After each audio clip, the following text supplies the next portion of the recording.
Salut tout le monde, dans cette nouvelle vidéo on découvre la fonctionnalité et le profil sportif de ski et de snowboard sur les montres Garmin.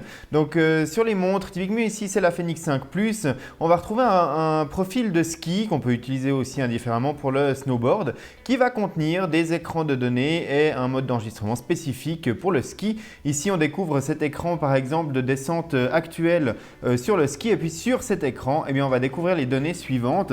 On va trouver la durée de la descente en cours, la distance de la descente en cours, le dénivelé négatif qu'on a accompli, la vitesse maximum et la vitesse moyenne accomplie durant la descente. Donc on peut consulter cet écran dans les remontées mécaniques et puis sur l'écran suivant, on va découvrir un écran qui ressemble fortement à cet écran-là, mais qui va contenir les données cumulées de toutes les descentes qu'on a effectuées.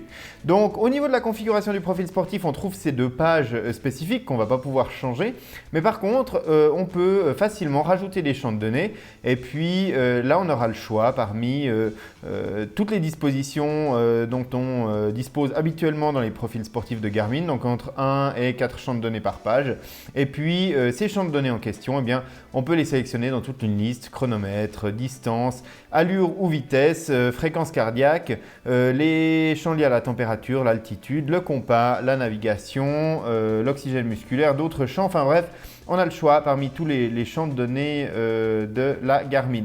Vous noterez que sur l'exemple que j'ai donné tout à l'heure, ici par exemple j'affiche la fréquence cardiaque, je porte une ceinture de fréquence cardiaque parce que pour le ski, j'utilise ma montre sur la veste. Au niveau de l'analyse sur Garmin Connect, on va retrouver une fois l'activité téléchargée les données générales sur l'activité. Donc la distance et le temps concernent exclusivement le temps en descente et pas sur les remontées mécanique.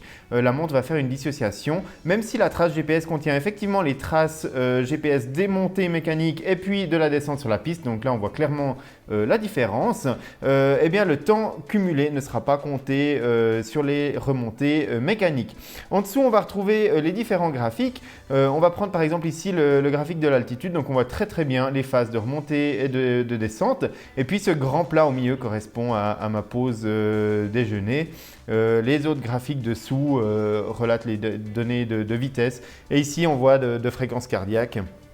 Donc la fréquence cardiaque, elle n'est enregistrée, on voit les petits trépieds et la définition ici dans le zoom que durant les descentes, et puis les remontées mécaniques ou la pause, on voit que la montre n'a pas enregistré les données de fréquence cardiaque. Dessous on retrouve les données de manière chiffrée, et puis dans l'onglet intervalle, c'est là qu'on va retrouver le détail pour chacune des descentes qui aura été effectuée durant la journée de ski. Donc voilà, là c'est uniquement les descentes, on retrouve les données de temps cumulé, de distance et de vitesse, et puis de dénivelé négatif également.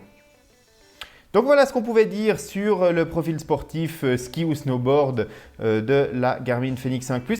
On trouve également ce profil sportif sur d'autres montres Garmin. Vous trouvez la liste complète dans le descriptif de cette vidéo. Voilà, je vous donne rendez-vous très bientôt pour de futures vidéos sur la chaîne YouTube de nakan.ch. Donc n'hésitez pas à vous abonner à la chaîne pour n'en manquer aucune. À bientôt.